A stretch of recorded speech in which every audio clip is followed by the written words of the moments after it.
Selamat datang di channel Suleon, tempat di mana kita menjelajahi kekayaan budaya Nusantara melalui cerita-cerita klasik dari dunia pewayangan. Di episode kali ini, kita akan mengupas tuntas kisah Arya Adimanggala, seorang tokoh yang mungkin belum begitu dikenal oleh banyak orang, namun menyimpan banyak nilai-nilai luhur yang patut kita teladani. Siapkan diri Anda untuk mendengarkan cerita yang penuh dengan intrik, kesetiaan, keberanian, dan juga tragedi. Mari kita mulai perjalanan ini. Dan jangan lupa untuk like, share, dan subscribe agar Anda tidak ketinggalan cerita menarik lainnya dari dunia pewayangan. Arya Adimanggala adalah putra dari Arya Ugrasena atau Prabu Setyajit Raja Lesanpura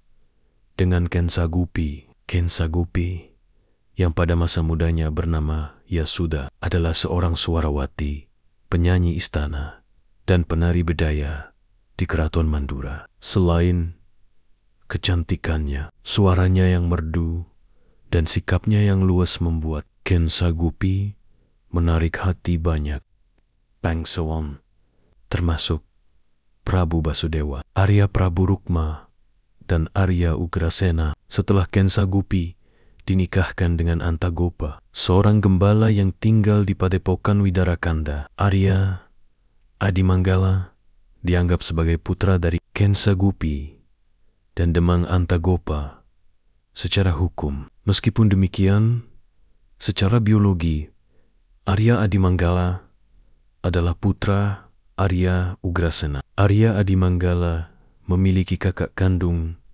bernama Arya Pragota yang menjadi patih Prabu Baladewa di negara Mandura. Selain itu, ia juga memiliki saudara dari pihak ayahnya, Arya Ugrasena, yaitu Dewi Setyaboma, istri Prabu Kresna, dan Arya Setyaki. Dari pihak ibunya, Kensagupi, ia juga memiliki saudara lainnya, yaitu Arya Udawa, putra Kensagupi dengan Prabu Basudewa, dan Dewi Larasati, putri Kensagupi dengan Arya Prabu Rukma. Dewi Larasati kemudian menjadi salah satu istri Arjuna. Arya Adimanggala dikenal memiliki perawakan yang tinggi besar dan gagah. Ia bersifat memerintah, setia, jujur, dan penuh tanggung jawab. Kesaktiannya membuatnya diangkat menjadi patih negara Awangga di bawah pemerintahan Prabu Basukarna atau Adipati Karna. Arya Adimanggala tumbuh sebagai seorang satria yang disegani. Keberaniannya di medan perang dan kesetiaannya kepada raja membuatnya menjadi salah satu tokoh yang dihormati. Ia setia mendampingi Adipati Karna dalam berbagai pertempuran, termasuk dalam perang besar Bharatayuddha. Menurut kisah Mahabharata, Arya Adimanggala gugur dalam perang Bharatayuddha, tewas bersama dengan patih Jayasemedi dari negara Plangkawati. Namun, ada juga kisah pedalangan yang menceritakan bahwa Arya Adimanggala dibunuh oleh Adipati Karna.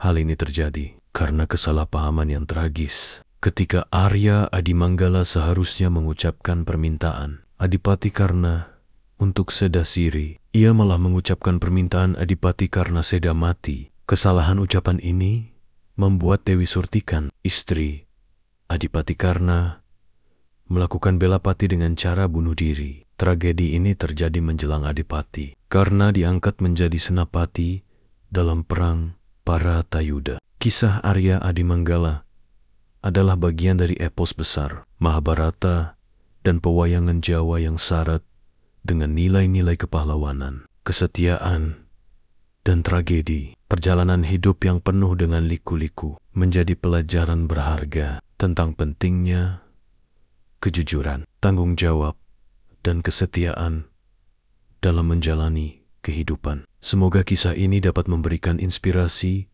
dan pemahaman yang lebih mendalam tentang kebudayaan Nusantara, khususnya dalam konteks pewayangan Jawa. Oleh karena itu, kita telah mengenal lebih dekat tokoh Arya Adimanggala dari lahir hingga akhir hayatnya, memahami latar belakang keluarga, sifat dan kepribadiannya, serta akhir hidup yang penuh dengan kesedihan dan pengorbanan. Demikianlah kisah Arya Adimanggala, seorang satria yang hidupnya penuh dengan pengabdian dan loyalitas, namun harus berakhir dengan tragis dalam perang besar Bharatayuddha. Dari cerita ini, kita belajar tentang pentingnya kejujuran, tanggung jawab, dan kesetiaan dalam kehidupan sehari-hari. Terima kasih telah mengikuti cerita ini sampai akhir. Jika Anda menyukai konten ini, jangan lupa untuk memberikan komentar dan saran di bawah, serta share video ini kepada teman-teman Anda agar semakin banyak orang yang mengenal dan mencintai kebudayaan kita. Sampai jumpa di video selanjutnya hanya di channel Suleon, di mana cerita klasik selalu hidup